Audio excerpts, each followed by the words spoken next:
What is up everyone, it's Saber here and welcome to another Naruto What If. If you end up liking the video, please consider subscribing. It's free and you can take it back at any time and it really helps me out, and this is my second channel, so if you want some more what ifs, go check out my other channels. And with all of the YouTube formalities out of the way, let's get into it. Naruto sighed sadly as he looked around his surrounding. He had just been given a task to dispose a bandit camp and retrieve a stolen item. The item was nothing special in his eyes, it was just a sword, but Jiraiya had said it was more than just a normal sword. There was something special about it, perhaps it held some sort of sentimental value. The Sannin did not feel like explaining anything more to him and did not say anything. He did not bother to pester about it, he was just left to deal with the bandits and retrieve the item. Failure was not an option, Jiraiya had made that clear, but he had not been hoping to fail. Perhaps he had failed in his past days, but he did not look to see more failures. He understood that he could not always be perfect at everything, but when he could do something to be successful in all he does, he would surely use his effort to succeed. Their bandits had not posed him a problem at all he needed was some stealth skills and fast movements. He had all that and then some. He was by faster than the bandits.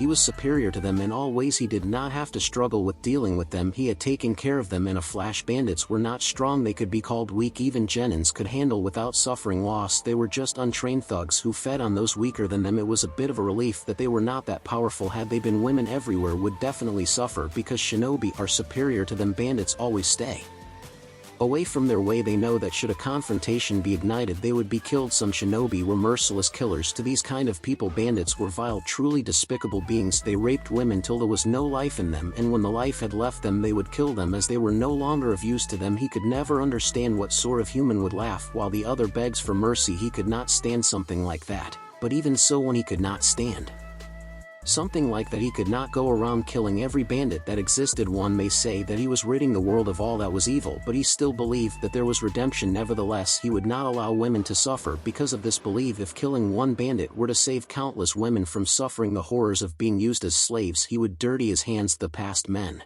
who had sought for peace did things differently. They were never dirted their hands. They despised fighting and always looked to solve things without fights, but it had proved that shinobi were not looking to listen to anyone regardless of how powerful they were. He did believe that people could understand each, but at the same time he would kill should it be necessary. It was hard to take, but that only proved that he was still human. Itachi had taught him that, and he would never forget it. Even if he killed, even if someone screamed at him murderer, he would never take it to heart and sink into depression. Itachi had killed his entire clan. He had cried when it happened, but now he no longer did. He did not feel sad or anything when he was called a murderer. If ridding the world of all that was evil could get him called a murderer, he would happily accept it as long as he knew there was some good that he was doing. He was looking for peace, nothing else. He knew that anyone could become evil, anyone could be swayed into doing all that was dark. If he were to just kill everyone who was evil, he would end up killing the whole world. That was why he had chosen not to just become a merciless killer. He would still choose to believe that people could change, but even so he knew that some people were beyond redemption. He did not want to become a god of the world and judge the world of its sins. He was just going to have to be wise in making his decisions. He would also make things differently and act differently. His predecessors had failed, all following the same path and doing things similar, but he would do things differently and ensure that he would not fail. He would not rest until the world took the way of peace. This desire was so great that he thought that even if he were to get killed before peace was within his grasp, he would come back to life and fight for peace. But someone like him who would have his hands filled with blood would not be worthy to lead a peaceful world. He could take it to peace, but that which was impure could not lead something that was pure. Someone with pure hands would have to do that, but at the moment he was not worried about that. He had yet to take any steps for peace. He wanted to see the world a bit more. To make his move, he had to know each of the Kages, their personalities and ideals. He had to have that info before making a choice. This little trip with Jiraiya would give him that opportunity. He had already established himself in some small villages. That was good. If he were to call for support, he knew that he would have the support he needed. Looking back at the bandit camp, Jiraiya had told him to kill everyone at the camp, because if he did not they would continue to do evil. They would move on to the next town and abduct women for their amusement. Killing, that was a part of his job as a shinobi, but he refused to kill just anyone. The Sannin had said that people of this nature were beyond redemption and that there was nothing good about them. All they knew to do was to kidnap and rape. If left alive, they would continue to do both. He would certainly blame himself if he saw the men he had left alive raping other women. It would be in his consciousness for all eternity, but he would do his best to ensure that something like that did not happen. He did not want to make such blunders that would cause other people to suffer. You finished that rather quickly, Jiraiya commented as he walked towards Naruto. The blonde was standing in the middle of the camp with the item he was supposed to retrieve in hand. I thought you would not give in. Your reluctance to kill everyone. Naruto turned around and looked at Jiraiya blankly. He threw the blade he had at the Sannin. We should be at Kyomogakure by today, correct? It was still around noon. They could reach there tonight, but he wanted to relax before getting to Kyomogakure. Yes, he said, and looked at Naruto carefully. He had expected the blonde to say something about the mission he had just completed. He had been reluctant to do it, so he thought he would have something to say after it. It was not best to keep shouldering things on his own. Naruto nodded and begun to walk past Jiraiya. Let us go. You still have to return that sword, the blonde stated as if he was the one in charge of their little adventure. I will return it at some later date, the Sannin replied, still staring at Naruto. If you want to talk about it, you can with me. I have experience with these things, he said in a quiet and inviting tone. Naruto did not even turn to look at Jiraiya as he responded. Godfather. Jiraiya cringed at the word. If I wanted some advice from you, I would have asked you for it, but I don't need it, hence I did not ask. I am fine. If you think that I am that weak-minded that I need to cry on your shoulder each time I do this kind of mission, then you certainly do not know me. He paused for a moment. Now let us go. I do not want to sleep another night under a tree. Jiraiya sighed. Fine, you don't to be so harsh about it, he said, following the blonde from behind. Still, it would please him if Naruto opened up to him. The blonde was a closed book to him. No matter what key he tried to use, he just could not unlock it to see what was written inside it. He was very curious to know what was written in the book. Well, he still has time. He would find out what little by little. What were you able to find about that thing that I fought a while ago? Naruto questioned, walking calmly with Jiraiya by his side as the Sannin had caught up to him. They were not traveling by the trees. They were already in the lightning country, so it was no use to run. It is no longer a human. Jiraiya questioned with a raised brow. Something leads me to believe that it was no human. I used that jutsu again when we were fighting those missing means from IWA. I was curious, but unlike with that thing, the jutsu did not turn the IWA nin to ash. Naruto explained briefly. The IWA missing nin they had fought were some fools who had said that they wanted Naruto's head. His similarities to his father were not being ignored by some people, especially Iwagakure shinobi. The shinobi they had encountered had said they had become rogue for the purpose of killing him. They were not even sure if he was related to Minato, but because he was similar to the man in likeness, they believed that he was related to Konoha's Yellow Flash. They were not off the mark, but still they did not have any evidence to prove that claim and yet fought to kill him. That was just a show of how much hatred some IWA shinobi held for his father. He did not want to be paying for his father's actions. He was his own man and would create his own legacy. So you used someone like a test dummy, Jiraiya said, surprised that Naruto would do something like that. He was dying after I had stabbed him through the chest with his blade. Naruto said he had not used his own blade to fight someone who was not worthy of its power. The man was dying anyway. Whether he had used his jutsu to test the theory or not, the man would have died from his wound. The jutsu just put him away for more pain. Perhaps he only thought that to soothe his soul, so you decided to make him useful because he was dying. Jiraiya said his tone was clearly suggesting something, and it seemed that he wanted to force something out of Naruto. He wanted the blonde to say something or perhaps realize what he had done. If you have something to say, Jiraiya, just say it, Naruto said with narrowed eyes. I dislike people who go around me to say something. If you can't say what you want to say, answer my question or just shut up. If you don't want to answer, Minato was never this rude. He always gave me the respect I deserve. Jiraiya grumbled quietly. No, I have not been able to find anything. There is nothing to work with, really, he said, answering Naruto's question. Disappointing. I had thought you would have found something, Naruto said flatly. Jiraiya felt no insult in those words, so he did not say anything. It seemed that the blonde was only expressing his disappointment in not being able to find anything about the thing that had attacked him. Have the former Akatsuki members been causing trouble? Jiraiya shook his head. They have been oddly quiet over the past days. I had thought that they would be marching around the world causing chaos, but I don't think they will be silent for long, the Sannin explained with a thoughtful look on his face. I would imagine so, Naruto said. Perhaps they are planning for something. I doubt that without the Akatsuki leader to make them cooperate with each other, they can never work together. Strong people always have different ideals, and they will always clash. In organization in which members always fight would never last or achieve anything. They will most likely destroy themselves from within, Jiraiya said in a mature tone. I did not think they would work together. I am aware of those facts. The leader of Akatsuki was the strongest. He had to have always put down his authority to get everyone in line. It makes you wonder how strong the man was if he could control 9S rank criminals on his own. Naruto became silent. He could never know just how strong Pain was. Given that the man was now dead, he could only hear about the man's power, but he would never be able to see it for himself. Well, at least now the Akatsuki was no more. Jinchuriki would no longer have to be fearful about their lives. Akatsuki was no more. The danger was gone. They could now only think about moving forward with life and see what it brings, but live was so full of surprises. You might rejoice today thinking the danger was gone, but tomorrow you find yourself waking up with the danger glaring down your face. It was best to just be prepared for anything that life threw at you. Kumogakure. After reaching the village and gaining entrance, Jiraiya and Naruto had went to a hotel which they would stay at during this time within the village. After that, nothing much was said to the other. Jiraiya had to meet with his people and Naruto did not really care for that. Jiraiya's business was his own. Naruto had used this time to leave and mind his own business. They had a few days within the village. They had no hurry to return to Konoha. It was not like there was some emergency that need their attention. With Akatsuki gone, Konoha was relaxed without having to worry about anything troubling or disturbing their peace. With that reason, even the strongest in the village could be away without having to fear someone attacking the village while they were away. Jiraiya had simply told him not to get into trouble and they could leave in 2 or 3 days. Naruto had looked at the Sannin blankly.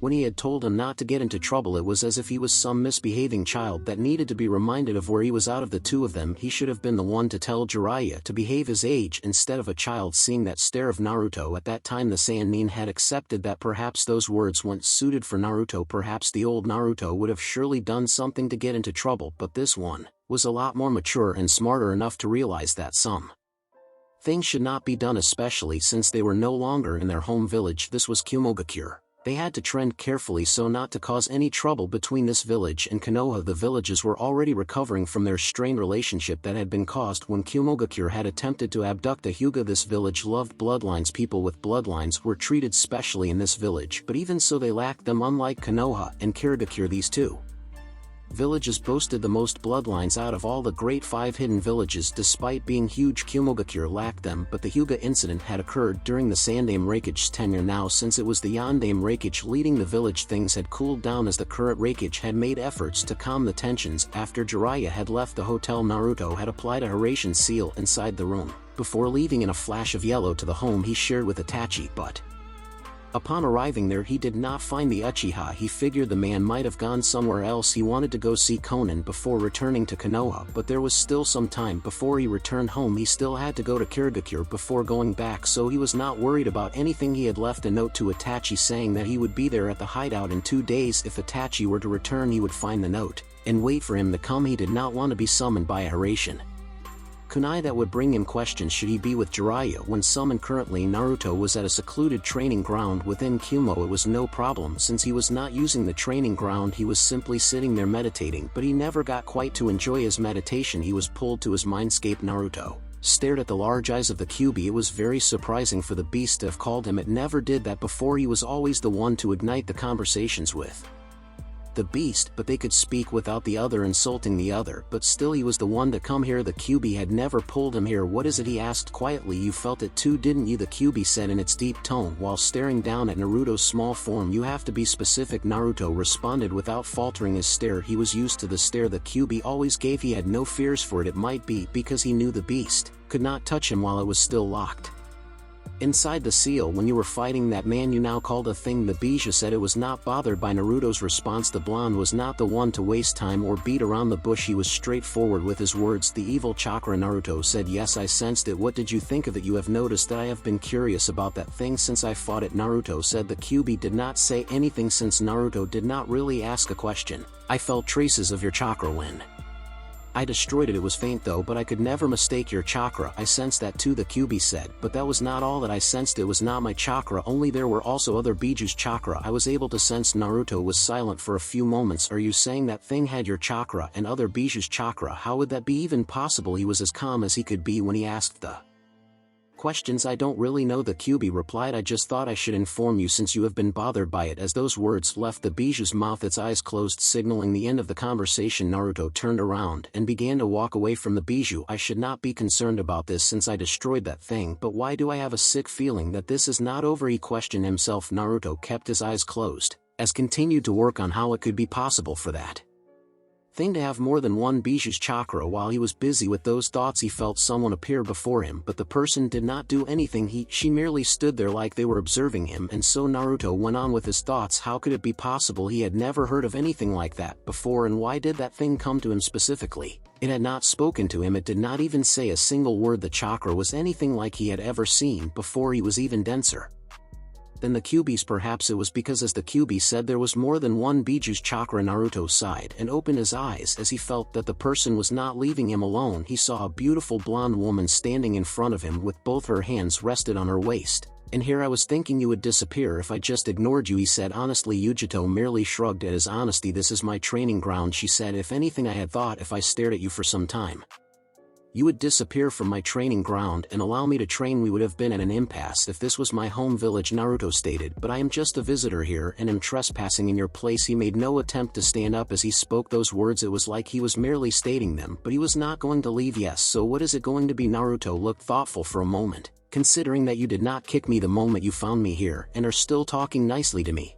I can say that you don't want me to leave." He paused for a moment. "So what is it going to be?" he returned her question. Yujito brought out her hand. "Yujito ni," she said. Naruto brought out his own hand and shook hers. "Naruto Namikaze," he said. He had not been hiding to anyone the fact that his family name was Namikaze. Uzumaki was also a family name, but from his mother his birth name was Namikaze. He had not hidden anything to anyone, not even in Konoha. The truth would surely be found. It was best that it came out on his own terms instead of someone's. "Namikaze," Yujito said. "Well, you do look awfully a lot like him," she said, not making a big deal out of his surname. Naruto was not surprised by this. It was what he expected from everyone. "So does everyone say?" Naruto said flatly. "What brings Konoha shinobi in Kumogakure?" Yujito asked, settling beside the other blonde. Naruto shrugged. "I am merely accompanying Jiraiya to rid of the boredom I have been feeling in Konoha." He felt no need to lie to Yujito, as the Hokage only sent you here to question what I am doing here. The question by means did not catch Yujito off guard. "What makes you say that this may truly be your training ground? But nobody trains at this time of the day, and it seems to me that this training ground has not been used for some time. If it had been, I would have been able to feel your Biju's chakra. Given that Kumo Jinchuriki never fight without using their Biju's power," Naruto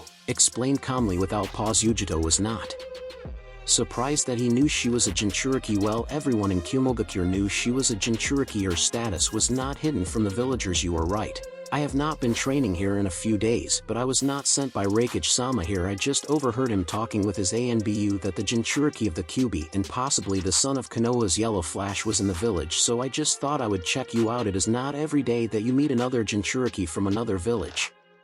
Naruto had raised an eyebrow as she spoke. "I would expect people of suspect that the Yondaime was my father, but my Jinchuriki status, no, it has been a closely guarded secret in Konoha." The blonde stated. The Sandaime had made sure the fact that he was a Jinchuriki was kept secret and did not leave the village walls. Even though the old generation were aware of it, they were not permitted to talk about it. It was a crime punishable with death. Should they even say Kyuubi? It was obvious to Yujito why his status would be kept hidden, but Konoha had a good reputation about it. She did not think they could be just as bad as other villages, so even the almighty Konoha hates Jinchuriki. The comment about almighty was said in a rather sarcastic tone. Naruto merely smiled. "You would think they would not, but they are not different. But it is unlike Kumogakure. The Hokage's brother is hailed as a hero of the village, and you too in most parts," he stated. Killer B. The Hokage's brother was hailed as the guardian of Kumo, but it was not always like that. He was hated at first, but they warmed up for it. "Yeah," Yujito said. Something clicked on her mind. "You are the son of the man who died protecting Konoha, and the villagers hated you.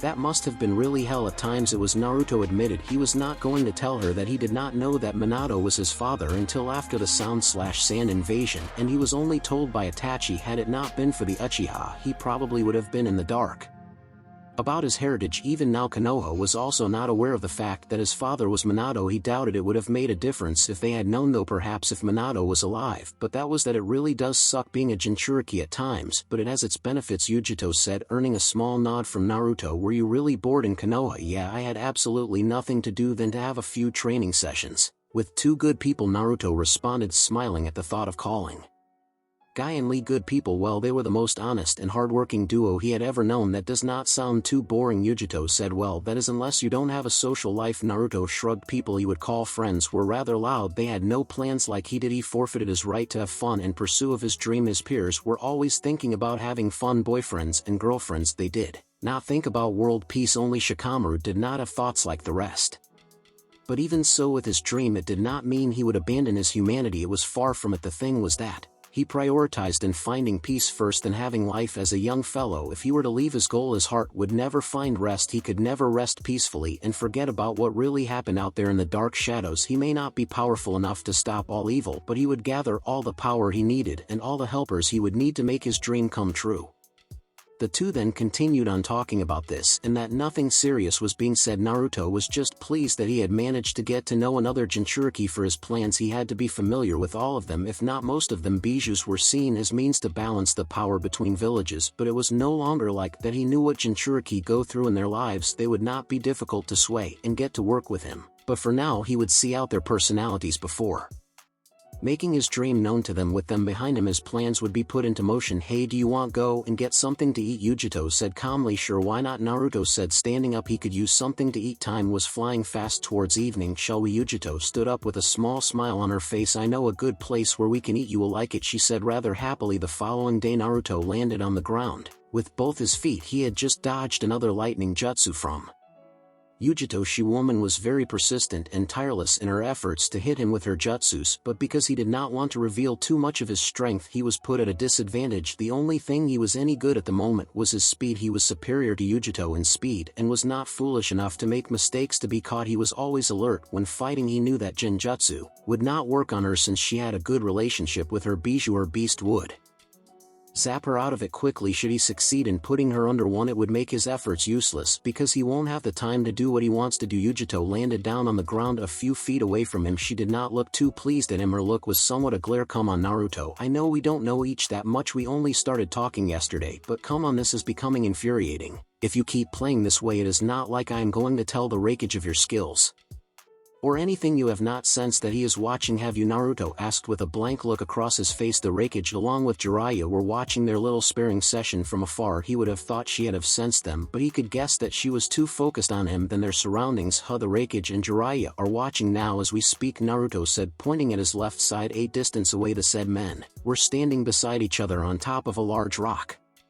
Observing them, Yujito looked and saw them. She smiled. This is more reason to take this seriously. I will tell you a little secret. The Raikage respects men with muscles. If you are weak, then he won't respect you and won't even listen to what you have to say, she explained calmly. Naruto did not know why she would tell him that, but it worked well for him. If the Raikage did respect strength, then he would show the man strength. He went through hand seals and speeds that Yujito could not follow. He muttered words that she did not hear completely. It seemed like nothing had happened for a few moments until gusts of winds picked up around him, lifting up debris. The debris was quick to disappear as the gusts died down. No change had occurred to Naruto. He still looked the same, and there was no visible change to his appearance, nor a change in feel of his chakra. What did you do? Yujito asked curiously. Jiraiya, from afar, had the same question. He knew that the blonde had done something, but he could not see it.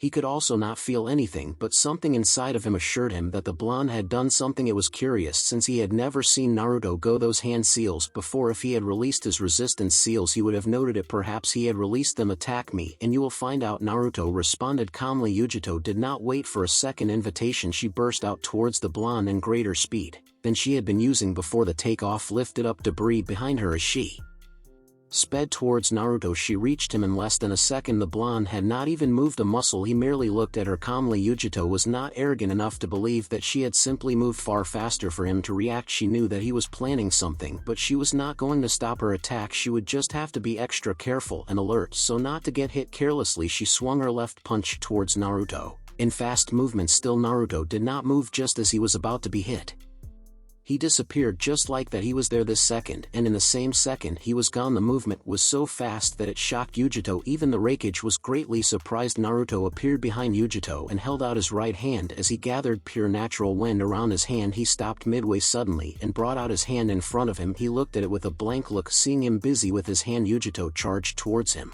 Before jumping up into midair, she spun around and attempted to kick him on the forehead, but Naruto ducked under the kick without even looking at her. He quickly looked up as he felt that the woman was not done. Yujito attempted to slam both her hands on top of his head, but Naruto did not try to block the attack. Yujito's hands slammed onto his head, but instead of being forced down by the blow, Yujito was sent flying away from the blonde. Despite her surprise, she was quick to recover from the momentum and flipped several times before landing on the ground. She looked calmly at Naruto as he stood up. What just happened? She felt as though she was hit by some invisible force. As soon as she touched him, it even hurt hitting him. It did not feel like she hit him at all. It felt like she hit some stone-cold wall. When Naruto said shortly, he did not look like he was going to explain further. Yujito stated, seeing that the blonde was not going to explain to her what he had done. It definitely had something to do with what he did during round 2. Did you not wonder why I suddenly became faster than I had been? Naruto responded to Yujito with a question. Yeah, well, I did wonder, she said. I could guess that you might have something that resists your movements, or you just had not been moving at your full speed before, she explained in a thoughtful tone and a thoughtful expression on her face. But he had said wind. What did wind have to do with anything? The speed I had been using was merely pure speed, although not my full pure speed at that level.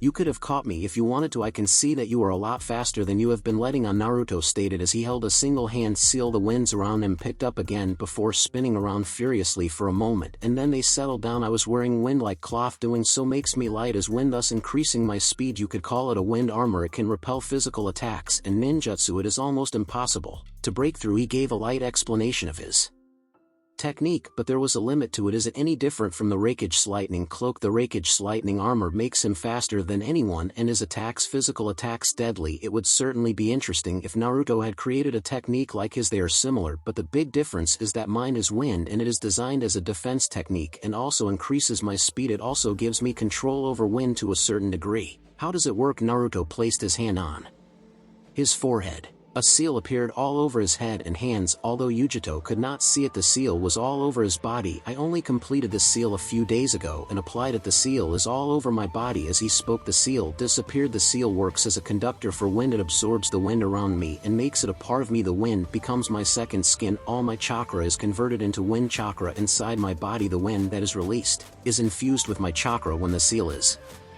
active and imparts wind into my body. I can feel the wind around me. I can feel every movement around the area as well as manipulate the wind around me. The strength and how fast I can go depends on the wind pressure in the atmosphere. He could manipulate wind even without the jutsu activated. Yujito was silent for a few moments. That seems complex, she said. Is that even humanly possible without the seal? Yes, Naruto said. Although he doubted anyone would be able to achieve it. I almost destroyed my chakra system when I attempted it. I would have been possibly killed also if it had not been for the Kyuubi, but it is possible without the seal. I just have yet to perfect it without it, hence I have created the seal. He certainly did not want to remember that day. The damn fox had been surely infuriated that he had almost killed them both. He had never seen the Kyuubi angry like that. It had taken much of the fox's chakra to heal him, and for him to be healed he had to be in a one-tailed fox state, but soon he would be able to perform the jutsu without the seal helping him. He just had to train more and more, and then he would grasp his technique fully. Seriously, Naruto nodded. How strong is its defense? I have seen your speed and how quick you are to react. I have so far used it with clones. Anything less than S rank is child's play, Naruto responded. Can I test that? Yujito asked with a smile that would not make anyone comfortable. Naruto shook his head. I have deactivated it. It is not yet perfect, and the wind here is not strong. A technique like that has to have some drawbacks, Yujito said. If I remember correctly, you said all your chakra is turned into wind chakra. That does mean you can only use wind-based jutsu. You are quite perceptive, Naruto commented. That is somewhat true. I cannot do anything other than manipulate the wind around me, but at the same time the wind techniques I can use are mostly large scale. I had created this technique with fighting a group of opponents in mind. Is that all the disadvantages? Naruto only smiled. That was a definite no. There were more drawbacks of using such a technique. Naruto was not going to tell her that the jutsu was quite dangerous to his body. That is why he never lists it as an ace or even bothered to hide it. He was still developing it. In terms of speed he was okay to run with it, but other things and its effects to his body were things that he still had to look at carefully. There was also a limit on how long he could keep it activated. At the moment the time was very small. He had stopped gathering wind around his hand earlier because he could feel some strain on his muscles. If the problem continued he would only use the technique for speed defense, and to increase his senses he could turn it on and off whenever he wanted. Talking has waned my interest in this little show, Naruto said quietly but loud enough for Yujito to hear him. My thoughts exactly. She actually agreed with him. It did not take that long for Jiraiya and the Raikage to appear before the two. The Raikage had a small smile while Jiraiya looked at Naruto as if he was trying to read his mind. At first the blonde refused to show his true strength. He only revealed that he was exceptional in taijutsu, fast and a master of Fuin jutsu. There was also his use of the Flying Thunder God technique. When he fought that thing he showed his good use of both lightning and wind elements. He was also capable of using fire elements. So Jiraiya had this question: how much More of his abilities was Naruto hiding. Naruto saw the Sannin staring at him. He flicked his finger towards the Sannin, sending a small pressure of wind towards him. Jiraiya did not see anything until he was hit. It pressure did nothing.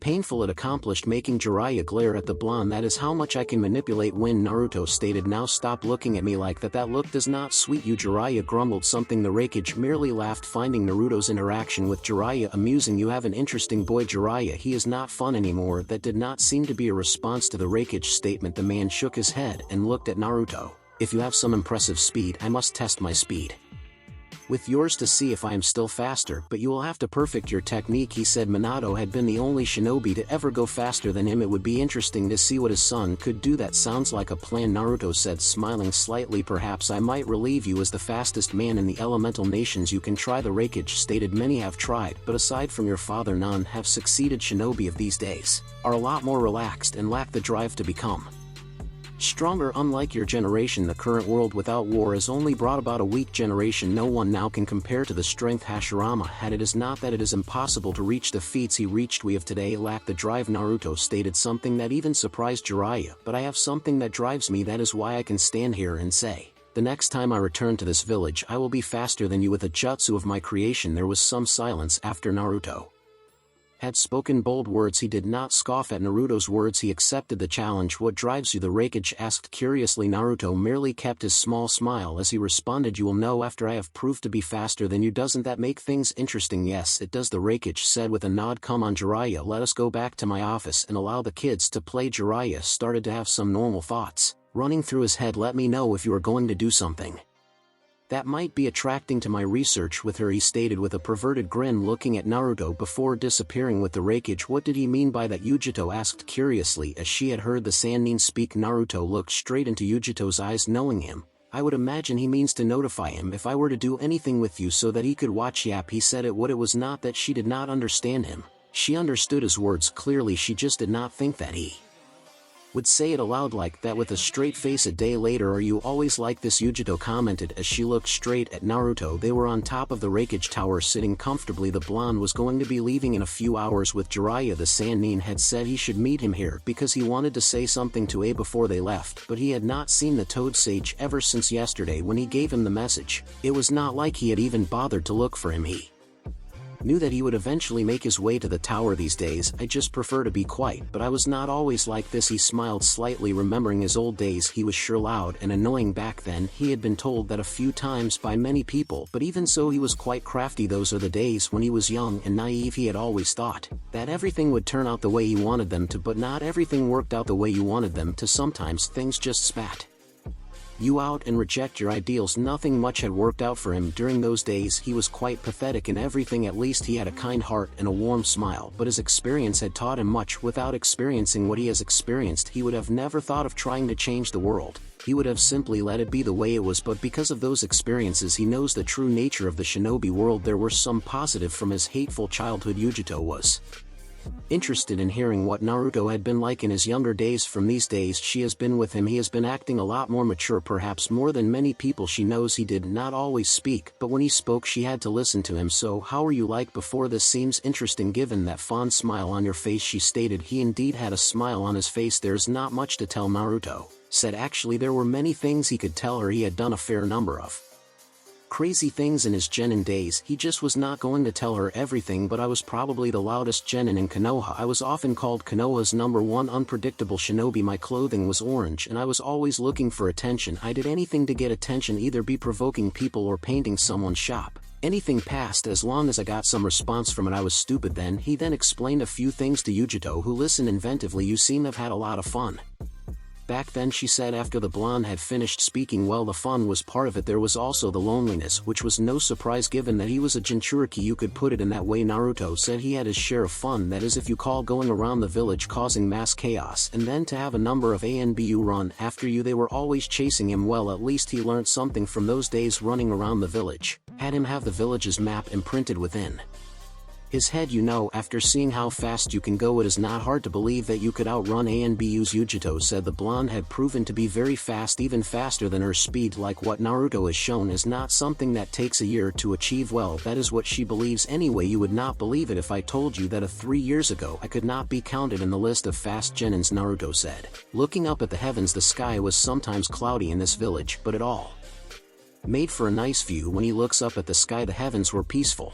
He wished to reach up there, or at least attract them, so that they could shower the world with peace. Seriously, Naruto merely nodded. How did you become this fast in a short time? Through a training program that would probably kill or end a shinobi career of one that is not a Jinchuriki, Naruto stated. But Guy and Lee would probably survive. Those two always seemed to survive anything given to them. That is what made him admire them and their determination. Can you give me something that will make me understand what sort of training you went through? Naruto shook his head. I'd rather not, he said, losing his smile. How about you tell me about your life as a Jinchuriki? Yujito stopped smiling as Naruto had. She would rather not talk about the matter, but since the blonde has so far been open to her, she could as well do the same. Even though they did not know much about each other well, he was a Jinchuriki like her. That should give him some points. I was made a Jinchuriki when I was 2 years old. When my body had developed, I was put through a harsh training so that I could control my Biju's chakra. I lived and breathed training from childhood. There was nothing that I was allowed to do other than train. I only got a break after I had succeeded in controlling the power I was forced to contain. So you were made to be a weapon, Naruto said. That was the truth. Most villages had turned their Jinchurikis into weapons of war. He had been lucky that the Sandaime had forbidden anything like that from happening. Danzo had tried many times to have him turned into a weapon for Konoha, but the old man had stopped it from happening. At least he was not a total failure in everything. Training to control a Biju's power is not an easy task when your body is not used to the chakra. It burns you. I would imagine that it took you years to finally have complete control. Yujito nodded. Can you control your Biju's power? She asked curiously. So far he had seemed like he was capable of using any of it, but then again he also seemed good at hiding things. No, Naruto responded shortly. It was no lie. The Kyuubi's chakra is different from other Bijus. I have also not given it much time to control it, but I can control some of it, not all of it. So you are the only Jinchuriki who can't control his Biju's power, Yujito stated. As far as she had been told, the other Jinchuriki could use and control their Biju's power fully, but Naruto could not do that. Perhaps it was because he was never forced to train. I am aware of that, Naruto acknowledged, but that did not mean that he was the weakest of the Jinchuriki. He looked behind him as he sensed Jiraiya. It seems our time is over, he said, standing up. It appears so, Yujito said, looking at Jiraiya. At this moment Jiraiya had to bite himself for making a cheeky comment. It would have been nice if he could make one, but Naruto would not be pleased. If he did, you should come by at Konoha sometimes. I might.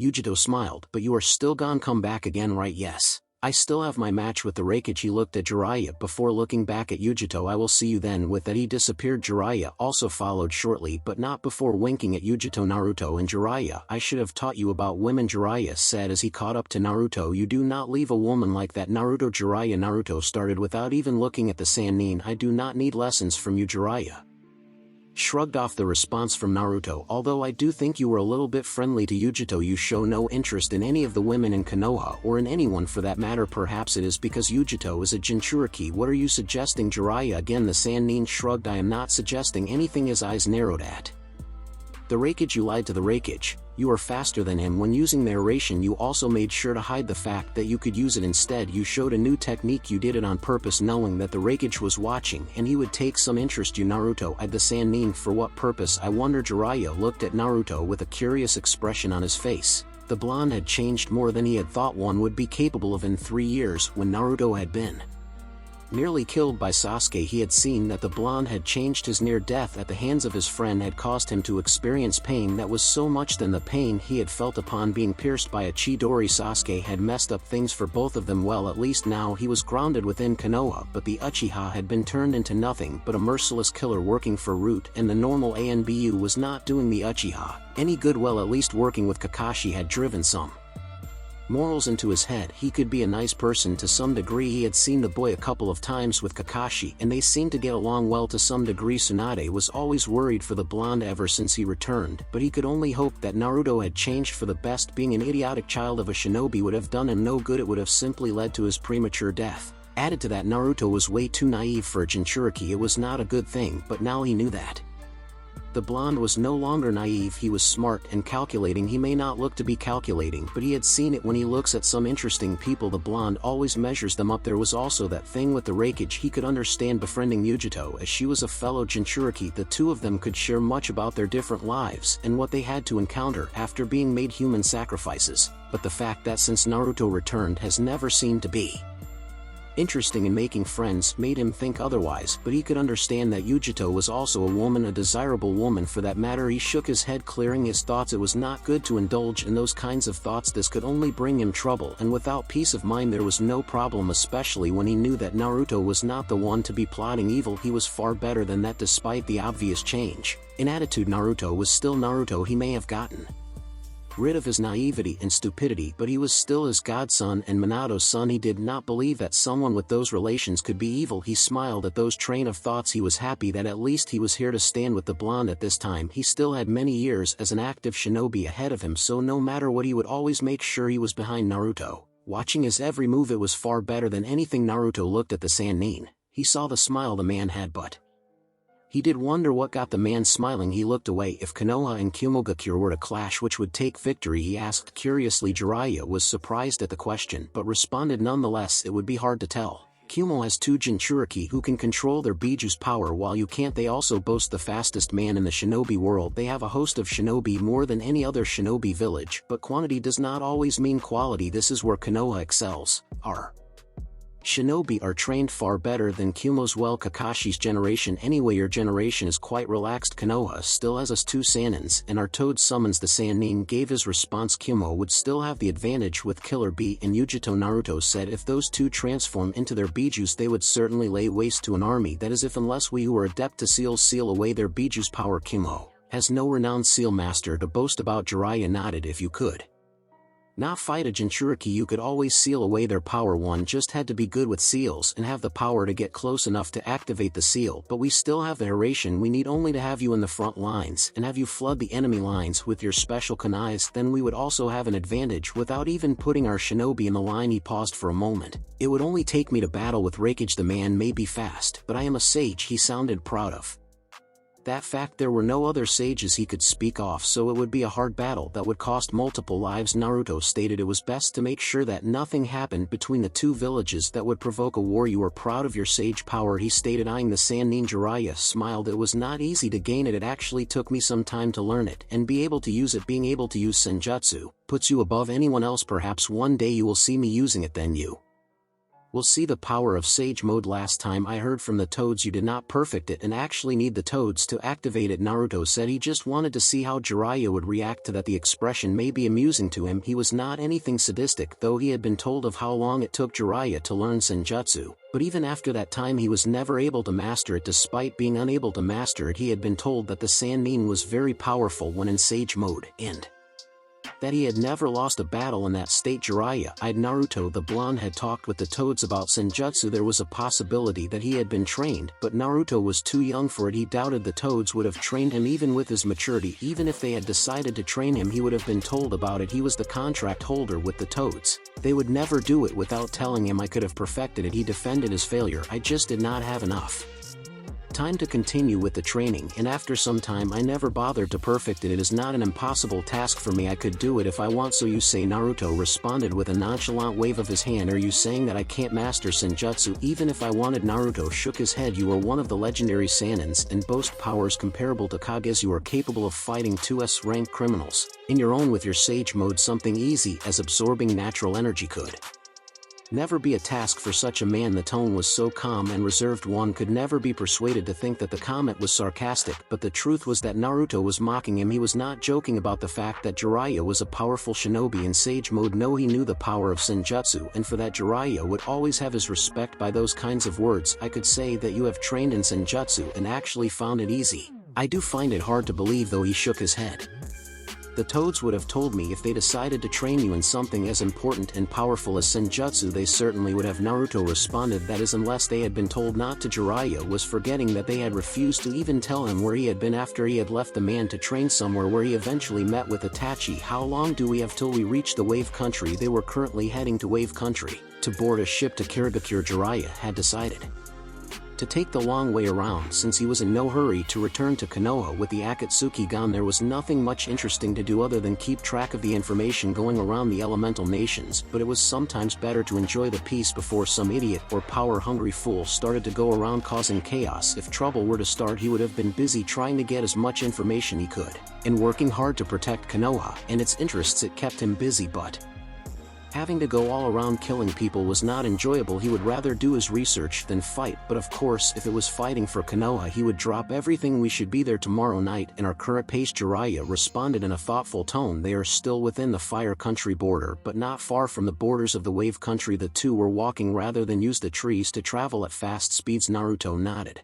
and became quite a ship would also take a while to reach Kirigakure. The way to the Mist Village would be a quiet and boring one, but perhaps the sea would be pleasant to watch. Certainly, but it was obvious that Jiraiya would be talking along the way, and whoever they would be journeying with would surely make noise. He just hoped that they did not come across drunkards. Those kind of people never stop talking once they open their mouths, and they spoke nonsense. It was irritating to listen to them. Sometimes he could be called rude for walking away or falling asleep when such people started to cough out whatever they had eaten. Again Jiraiya looked at Naruto. With everything he has seen, the blonde was strong. He had returned far better than he would have thought. He could admit it to himself that if Naruto had not run away from him he would not have made him this strong, but still he could not figure out just how strong he was. You have the Flying Thunder God technique. You can hold your own against guy who is a taijutsu master for some time. Your Kenjutsu skills are good. Your use of your sword is quite impressive, especially when you use lightning element with it. I have no yet seen you make use of genjutsu, but I would not be surprised if you can't use it given your chakra. Your ninjutsu arsenal is at least Jounin level. My question is, how strong are you? Naruto looked at Jiraiya with a slightly bored look on his face. Does it bother you that much? Jiraiya did not waste time in responding. Yes, he came a firm answer accompanied by a nod. I am also curious as well. Naruto responded calmly. Are you saying that you don't know how strong you are? Naruto did not respond, for he knew how strong he was, but it was fun watching Jiraiya try to puzzle it out. Fight me and we will find out. I will take you seriously this time, since I have seen what you can do. If you can pick up pieces of what I have shown of my strength so far, you can conclude how strong I might be. Naruto responded. Jiraiya has seen him fight in different fights, and each time he used something different. I have seen you fight, but I am curious as to what more of your strength you are hiding. You believe I am still hiding something after all I have made you witness? Naruto questioned with a raised brow. Jiraiya nodded in response. If I am still hiding something, you will find out eventually. If not, then you would have wasted valuable time trying to find things that do not exist. Jiraiya shrugged. Well, as long as we are still together, I will find out something eventually. Naruto released a sigh. The man was quite persistent. What has your former friend been up to over the past years? You mean Orochimaru? Naruto nodded. I don't know. He has been oddly quiet as always. He covers his tracks well. Ever since his failed attempt to get Sasuke, he has never tried anything. He looked at the blonde beside him to see how he would react upon his mention of Sasuke's name. To his surprise, nothing. Naruto gave no outward reaction. His expression remained slightly bored. Naruto did not even waste his thoughts on Sasuke. So the snake is probably hiding in its nest plotting something, he stated, ignoring the look the Sannin had given him. Jiraiya sighed, seeing he got nothing from the blonde. Probably, he agreed with Naruto. The snake was probably plotting something. He was good at such things when he gave himself time. Last time he plotted, he joined Akatsuki before he formed his own village. The village was formed for his experiments. He also plotted the invasion to Konoha 3 years ago. Naruto paused for a moment. I wonder what he is planning next. Jiraiya became thoughtful. The new Naruto had his moments and was actually more attentive to the happening around him. That was a good thing. Nothing good. Definitely the snake would never plot anything good. He was always on the path of destruction. He was always venturing to achieve his own selfish goals. What of Danzo? Jiraiya looked at Naruto curiously. From the tone he used, it seemed like he knew something. It was as if he knew the true workings of the Root Commander. How could the blonde know of it? To any Jounin who has no ANBU connections, Danzo was just an old man who commands Root ANBU. That makes me wonder what you know of him, he said in thought. He also has been quiet. I don't know if he is planning anything with Haim in charge. His movements are limited since she does not allow him to do as he pleases like Sensei. That is good. At least there is some level of control in the village, Naruto said before becoming silent. Jiraiya narrowed his eyes at him as it seemed like he was insinuating something, but what he did not voice out his thoughts. He merely walked in silence as they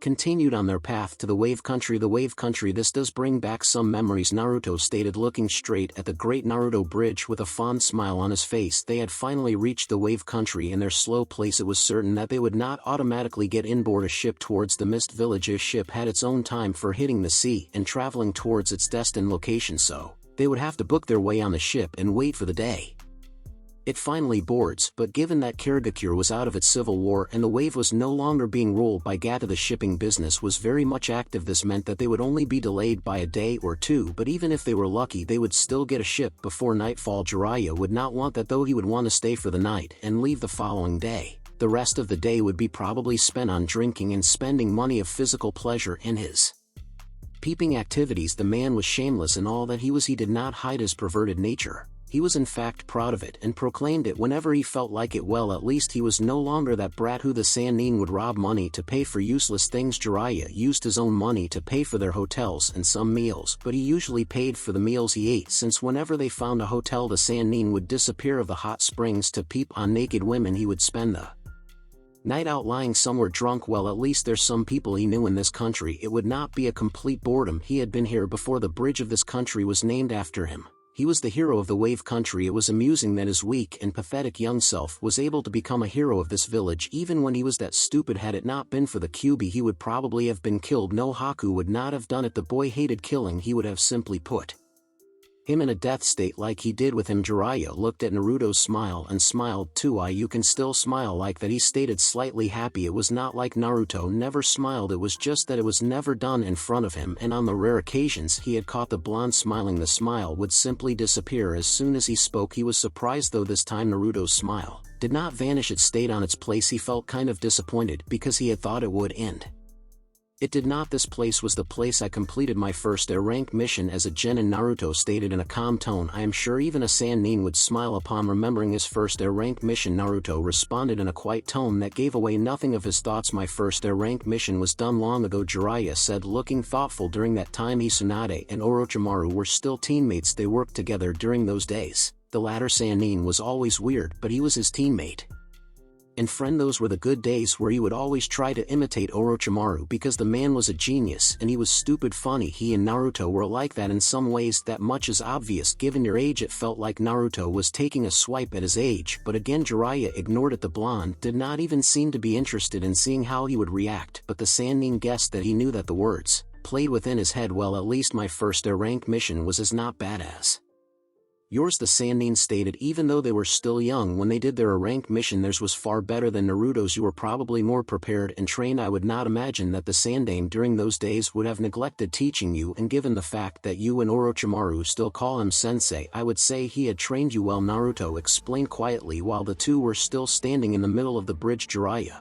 nodded. Sensei always trained us whenever he got the chance, but then again we grew up in a time of war. It was important that our training was not neglected, the Sannin said. Whether in war or not, it is the responsibility of a sensei to train his or her students. There is no excuse for neglecting to train your students. Kakashi did that and almost resulted in our deaths. We were just fortunate that our opponent did not like killing his opponents. He would have been killed. Well, the fox would not have allowed that. He would have probably done something that ended up with him killing everyone including his teammates, but the cause would still be the same. Kakashi had not trained them. Jiraiya eyed Naruto curiously. So you hold a grudge against Kakashi for neglecting to train you, huh? What gave you the thought? There was certainly some surprise in his tone as he questioned. You did say that there was no excuse for a sensei to neglect training her students, the Sannin explained briefly. Naruto shook his head. I thought you knew me better than that, he stated with some disappointment on his tone. I bear no grudges against Kakashi, I just can never see him as a sensei because he was never one to me. While it may be true that no excuse is sufficient for neglecting to train your students, I cannot hold a grudge to Kakashi because he gave one an excuse. Jiraiya nodded and looked up at the heavens. Well, the man did mess up. He is not the only one, Naruto stated, causing Jiraiya to wince at those words. He had messed up more than Kakashi did, but it is better when you realize your faults. Jiraiya nodded silently. You should make our traveling arrangements. I will see you tomorrow morning, Naruto stated and disappeared with the wind. Before Jiraiya could respond, the Sannin sighed and walked calmly towards the marketplace of the wave country. Sometime later, Uchiha hideout. Naruto appeared within the hideout. After he had left the wave country, he had disappeared from the country. After visiting the grave site of Zabuza and Haku, the two shinobi had some impact in his life. There were memories that he would never dream of losing. The memories of the two opponents he faced during his C-rank turned a rank mission were one of them. Such memories help in so many ways with the things that life throws at you, but of course there are memories that one would wish he never had, but that was just wishful thinking. The past cannot be changed, it cannot be rewritten, but one can change his or her destiny. That which is of tomorrow cannot always be Change the choices we make today change our tomorrow. Life was that way. It is not always the choice you make yourself, but choices made by others also affect you. One just had to adapt and accept the past. His own past is unlikable, but had he not gone through it all, he would not have been here. He had no doubt about that. His childhood experiences shaped him. It is after all what we experience and see that shape the kind of person and attitude one will carry. The environment around us affect and influence the way we think. In many ways we like to acknowledge, despite having a harsh childhood, he was still alive and living happily. There might be some mental scars, but he was alright. He was not lost in darkness. He was living in the light. Perhaps he could thank Itachi for that, but even without Itachi's influence he would have never walked in darkness. He may carry much darkness and hatred within him in the form of the Kyuubi, but he did not allow it to influence him. If Haku had not experienced what he had experienced in the past, he would not have ever met Zabuza, and his life might have been different, but that was just the thought. He was dead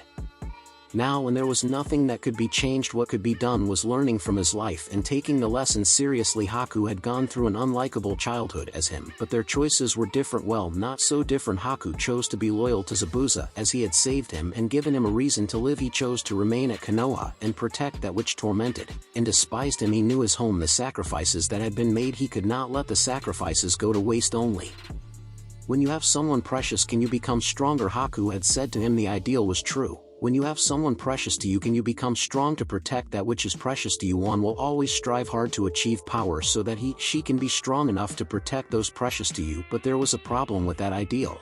When you had no power to protect that which was precious to you, you end up giving your life to protect your loved one's sacrifice. Haku had done the same to protect Zabuza. Because he did not have the power to stop Kakashi from killing him, he used his own body as shield. He protected Zabuza at the cost of his life. Even when dying he had no regrets. He died smiling because he knew he had protected his master, but that sacrifice was in vain as he ended up dying also a few minutes later. One could argue that if the former member of the 7 great swordsmen had used Haku's death to escape, Kakashi was caught off guard by it, he would have saved his life. Instead of dying, Haku gave up his life. He had achieved his dream of protecting his master, and that was it. Minato, Namikaze, and Kushina Uzumaki all sacrificed their lives for him and for Konoha. Other than protecting Konoha, Minato also had other duties. He had a child to take care of. He had a dream of uniting the world. He had to find the puzzle of peace, but because of his sacrifice he killed all other dreams to fulfill his greatest duty as the Yondaime Hokage, ensuring that Konoha was safe. Even at the cost of his life, he had no doubt that his father would do the same. If the situation were to repeat itself, the man might not have achieved any of his other dreams or fulfilled some of his duties, but he also had no regrets. He died smiling, knowing that he had ensured that Konoha was safe. Minato had sealed the Kyuubi in him. Thinking of the future, he was not only thinking of the present, but even with his death his legacy still lives on. His mother also died for the safety of Konoha, but more importantly, all these people had one thing in common that resulted in their deaths. They lacked power, yet they had precious people. The drive to protect your precious people leads to death. One could say Minato had no choice but to sacrifice himself to deal with the Kyuubi, since it is impossible to kill the Bijou. But that was not it. Would have Hashirama sacrificed himself to deal with the Kyuubi? No, he would have subdued the Bijou with his Mokutan. The same can be said for Madara. He would have fought to subdue the Bijou. One could say that they had special abilities, the former with his Mokutan and the latter with his powerful Sharingan, but that was not the case. Didn't the Sandaime Reikage fight Gyuki to a draw without any special ability? Who could say that one cannot develop his own jutsu to deal with any threat? The problem was that this generation had become very weak compared to the previous generation. The shinobi who lived in the beginning of the shinobi world were very strong. None of these shinobi of these days can even hold a candle to those men. Had his father and mother had the necessary power to defeat their threats, they would not have sacrificed themselves. Weakness brings about much about the need to sacrifice one's life. Naruto wanted to avoid that circle. He did not want to end up dying before all his dreams could be fulfilled, all because he lacked power. The possibilities were limitless of how one could be strong. For him, even though he did not have a bloodline, he was a seal master. With Fuinjutsu he could do so many things. His mother's clan had become feared because of Fuinjutsu. The art of sealing held so many possibilities. He was also a Jinchuriki and a master of the wind element. Could he not rise above everything else? He had a long way to go, but it was all possible for him to become far stronger than he is now. Before that, he would refuse to die. He would refuse and avoid all situations that might bring him to sacrifice his life. He could not die before uniting the world. Overall, the life Haku had lived, added with the sacrifices his parents made, has led him to believe that with enough power he could avoid the circle of sacrifices. Each life was valuable. There was no life that could be thrown away. Any other death was unacceptable.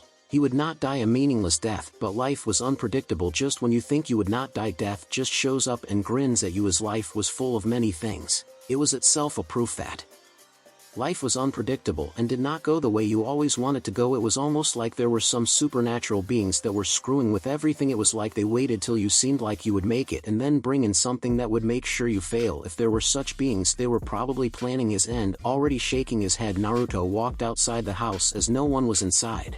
He did not feel any chakra signatures from inside, but outside, hence he was walking outside. He walked slowly towards his small training ground with a calm look on his face. He was sensing 2 chakra signatures. They did not seem to be hiding themselves, but he was not worried about anything. He could definitely feel the presence of Itachi Uchiha. There was another presence he was not familiar with. Once he arrived at the scene, he merely raised a brow, but otherwise stayed calm. At seeing Itachi's old teammate in the Akatsuki, he looked straight at Itachi. "I see you have brought your friend here," he stated as he walked towards the 2 who were sitting on the ground under a tree. He did not sit down with them though. He jumped onto the tree and sat there. Kisame raised a curious eyebrow. After seeing the look on Naruto's face and hearing the tone of his voice, he looked at Itachi before shaking his head. "Not another one." He breathed out silently. Itachi was the silent type and was always impassive. It seemed that he had passed that on to the blonde. Still, he was surprised that Naruto did not even think of attempt to attack him given their last encounter. "I am surprised that you can be so calm around me," he said, looking at the blonde. He did not even seem to be keeping an eye on him, as if he was not concerned about anything. Naruto merely shrugged, but Itachi responded, "Don't be fooled, Kisame. He may not look like it, but he the shark man cut off the Uchiha." While he was still talking, he did not want to be at the receiving end of one of Itachi's lectures. He was in no mood for them. His senses are sharp and he is watching me even though he does not look like it, the former Akatsuki man stated, finishing what Itachi might have been trying to say. He may not have put it accurately, but he was sure it was somewhere along those lines. "I did not think you were still contact with your former comrade," Naruto stated. His tone did not seem to be suggesting something. He was merely stating his thoughts. "I never lost contact with him," Itachi responded flatly, not even bothering to look up at the blonde. Naruto seemed to release a sigh. "Well, I guess I should have known that you have been with him as your partner even since he joined the Akatsuki. Despite your attitude, I am positive you two must have developed some sort of friendship." It was all said in an emotionless tone, mimicking Itachi. It was like the blonde did not even care about what he was saying, as if it meant nothing to him. He was not questioning it either. Before Itachi could respond, Kisame spoke. "Itachi, you have turned him to another you," the blue man stated while smiling. There was no one who could deny that Naruto was like Itachi when they were together. Their way of speaking and their expressions were not every different, but I must say, I am impressed. I never thought that loud Gaki who thought he could take me on a few years ago could turn out this way," the man stated while grinning. Naruto looked at Kisame. At the bottom of his eyes he said nothing, though the last time he had encountered Kisame was when he was looking for Tsunade with Jiraiya. During that time they wanted to bring her back to Konoha so that she could be the Godame Hokage. Trying to convince her had been a bothersome task, but they managed to do it before they even met up with her. These two showed up. He had been alone at that time. Jiraiya was out somewhere. Of course, he had tried to fight 2S ranked criminals without even thinking about it. When he had accessed the Kyuubi's chakra, Kisame had swung his sword towards him and sucked up his chakra. He remembered the event. The sword had seemed to vibrate in bliss at the taste of the fox's chakra. Kisame saw Naruto's eye. Looking at Samahata, he grinned. "You remembered what he did last time," the man stated, "but I doubt that you will do something that stupid like that again. If what Itachi has told me is true, that is one thing is for sure, you have tons of chakra, not counting the Kyuubi." Samahata is excited about it. Naruto felt where this was gonna go if that man continued to talk like that. Kisame loved a good fight more than anything. He would not waste a chance to fight for anything, but he had not come here for that. "I had forgotten that you are a man who enjoys tearing things and being teared." What an unhealthy obsession to have. It was known to him that even when the man was losing, he still enjoyed a fight. He did not care if his life was at risk or not, as long as he enjoyed himself. Naruto then looked down at the Uchiha, bellowing, "Well then, Itachi." Itachi understood what Naruto was saying. "Kisame here is going to give you a hand, but like me, you will do it in the shadows. He knows what you want to achieve, but accepts it as long as he gets a chance to have some good fights." That was the entire truth. Kisame had no love of peace. He only wanted to battle. Naruto was silent for a moment as he thought of things. If Itachi had talked to him, it means that he trusts him. He could live with that. He had no doubt that Kisame's strength could be needed just as Itachi's power was valuable. He could use all the power he could get his hands on, but he was not just about to work with evil people just because they had power. Kisame was Itachi's partner. He knew him better than he did. All he knew about the missing nin was from the village hidden in mist. I see. He said he only wants a challenge, given that Akatsuki is no longer there to put him in situations where he can get good fights. Another choice would be to just walk around causing trouble to attract strong opponents, but that would be too bothersome as it would attract even weak opponents. There also won't be time to rest as opponents would keep coming like flies to the point where it will be annoying, the blonde explained before looking back at Kisame for a moment. That was spot on. Gaki. Kisame commented on Naruto's explanation. Would you like to return to Kirigakure? Naruto asked. He had ignored the missing nin's comment and chose to get on what matters. The question caught Kisame off guard, but after getting over his shock he merely laughed. Why would I want to return to that village? Naruto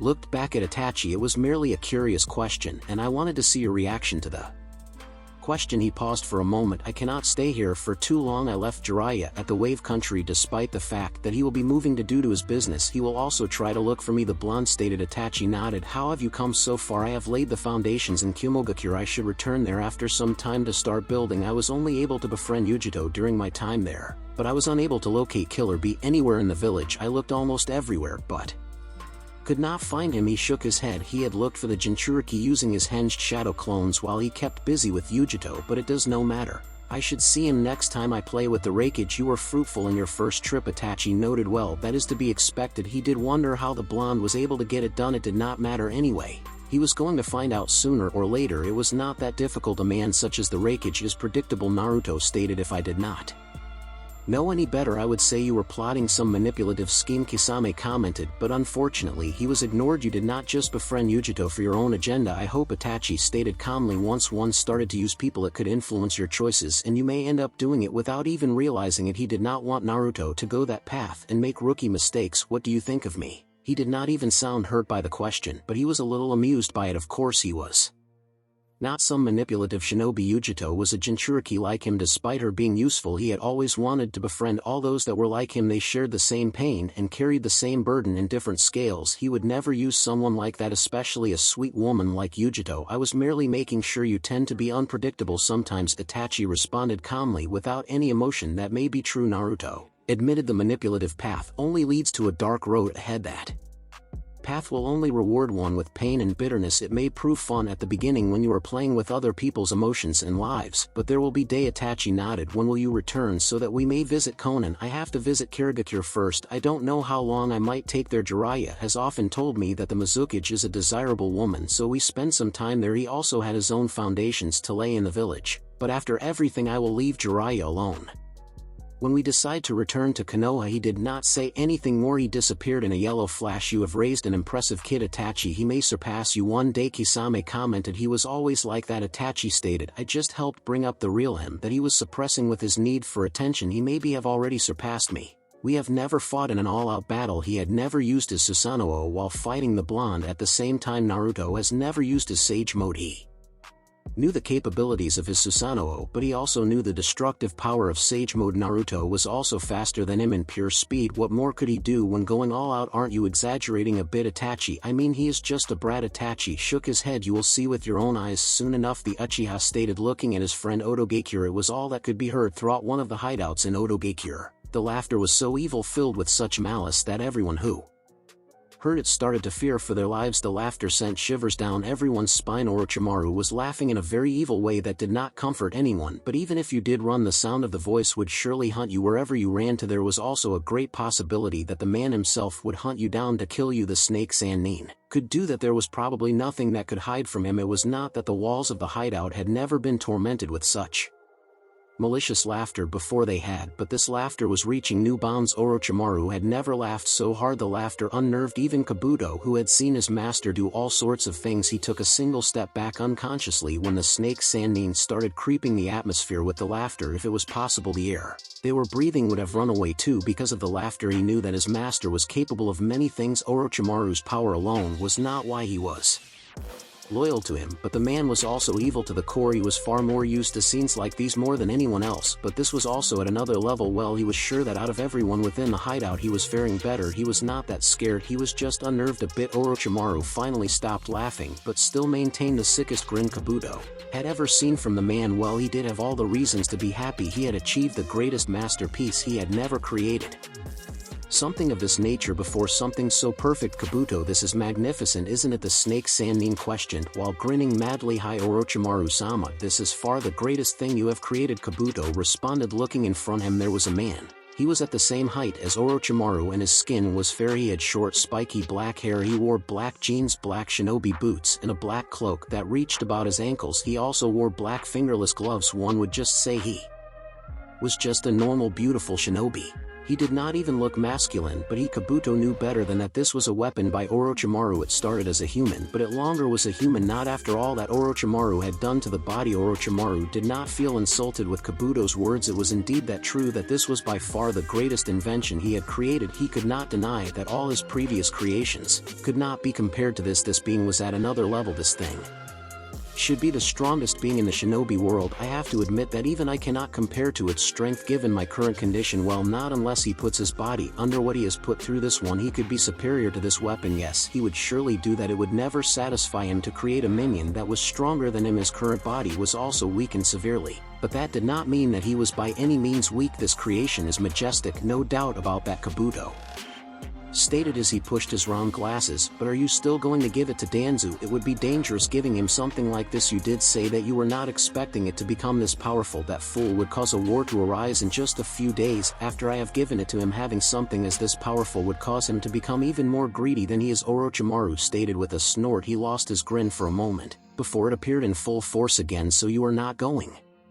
to give it to him? Kabuto questioned curiously. He knew that his master would never lose the chance to have his hands on something this powerful, especially if it was his greatest creation. Danzo would surely use the weapon against Orochimaru also once he finds how powerful it really is. There was no trust between the two men. Kabuto knew that. What do you think? If I do give him, I know that in a few days Konoha will be caught up in a civil war with Danzo forcing his weapon to destroy anyone who denies him the opportunity to rule Konoha. Once he achieves his dream of Hokage, he will move on to other villages. Certainly the man would do it that way. Even he would not be safe from the man's path. He would destroy anything that he deemed dangerous and a threat. He knew that when he left Konoha the man wanted him to be killed so that he does not run loose in the world. Anyone who was powerful was a threat to the old war hawk. Given the means to rid of all threats, he would certainly not waste any time in ensuring that the world was plagued into another war. It would not be fun since it would not be he who started it. He did not fear Danzo the least, but he knew what the old war hawk was capable of doing. Still, that did not make him fear that fool. Danzo's right arm was his creation. The right hand was the man's greatest weapon and source of escaping death. Meant that the man was his creation,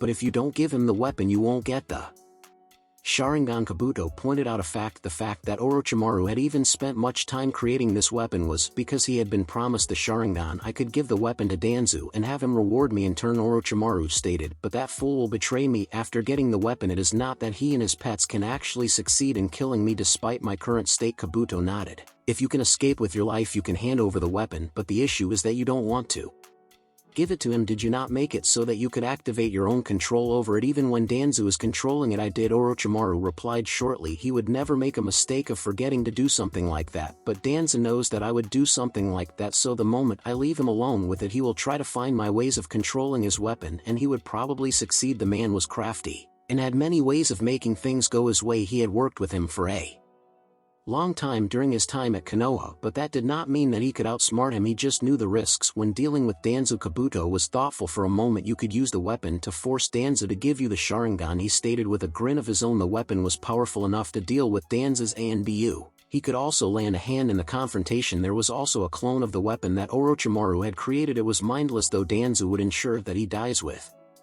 the Sharingan if I do something like that, Orochimaru said, frowning slightly. The man was suicidal. He had no doubt that he would have set up things to ensure that everything else went along with him. If he died it was the same with his left eye. It would prove useless if Danzo died along with his prized meat. He needed the Sharingan no matter what. He would not stop until he finally got his hands on it. That would be problematic, Kabuto noted, but knowing his master he must have had something planned out. What do you have planned, Orochimaru-sama? Orochimaru grinned widely. I will get my hands on the Sharingan and then I will give Danzo the weapon. I will have no use of it. After I get the Sharingan I can allow Danzo to play all he wants with the weapon, but the Sharingan will make me reach my goals without having to worry about the old war hawk. How will you do that? Each time I went to see Danzo I always looked around for where he could have placed the Sharingan. I do know the root HQ inside out, but the man has changed some things. But over the past 2 years I have narrowed every place he could have placed the Sharingan. I am left with a single room which is deep in the root HQ, but I can get there. Orochimaru stated. It will just be a little bothersome. When will we get it? Orochimaru grinned. Tomorrow night, he responded before laughing again. Now let us welcome my pet to the world, he stated, going through some hansels, after which he held his hands together holding a snake seal, the weapon.